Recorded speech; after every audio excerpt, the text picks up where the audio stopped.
Minahal natin siya last year bilang si Jessie sa pelikulang Meet Me in St. Gallen. Muli siyang nagbabalik ngayon sa isa na namang kakaibang love story mula pa rin sa panulat at direksyon ni Irene Villamor, Ang Ulan. Carlo, welcome to Anong Ganap? Anong Ganap? Thank you. So Carlo, what made you say yes to this project? Siguro unang-una si Irene.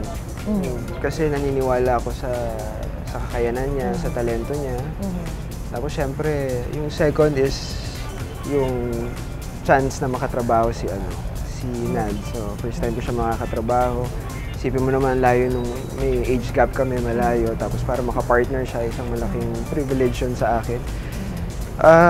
Tsaka Viva, isa sila rin sa mga kasi nagbigay sa akin ng chance sa industry with Tumbok, di ba? Tapos St. Gallen.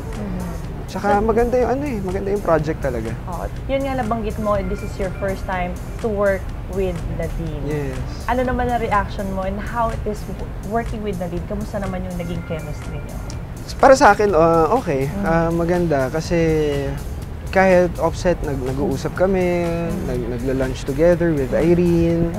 At saka very professional kasi si Nads eh. Alam niya yung script, tanungin mo siya tungkol sa role niya as Maya, may isasagot at may isasagot siya. And yun, very magaan lang. Sabi ko nga hindi kami na alangan. Siguro nung nag-look test kami, yun lang. Okay. Tapos after that, okay na kami the whole way. And how about Direct Irene? Kamusta naman working with her again? Magaan talaga. Saka yun yung gusto ko sa kanya kasi kapag may mga questions ako kung saan niya gustong dalhin yung character, i-fill in niya ako talaga. Kaya gusto ko siya talagang katrabaho. Saka mahal na mahal ko si Irene. Please describe to us your character in this movie at ano ka sa buhay ni Maya? Ako si Peter. Yun, isa siyang volunteer sa isang NGO. Nagtuturo siya ng mga street children. Nagtuturo siya doon. Parang teacher siya.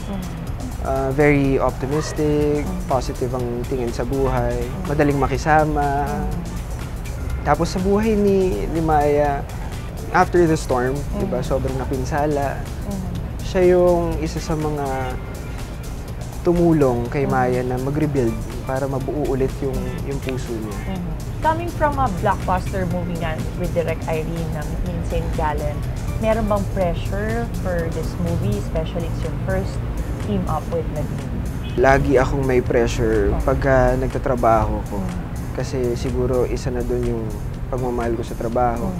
Pero importante rin sa akin kasi yung na-enjoy ko yung ginawa ko, yung nakapag-bonding ako sa mga katrabaho ko. So, yun na lang yung iniisip ko. Tsaka, naniniwala talaga ako dun sa project eh. Kaya, katulad nila Nads, tsaka nila Irene, very confident kami. Tsaka syempre ng Viva, naniniwala din sila.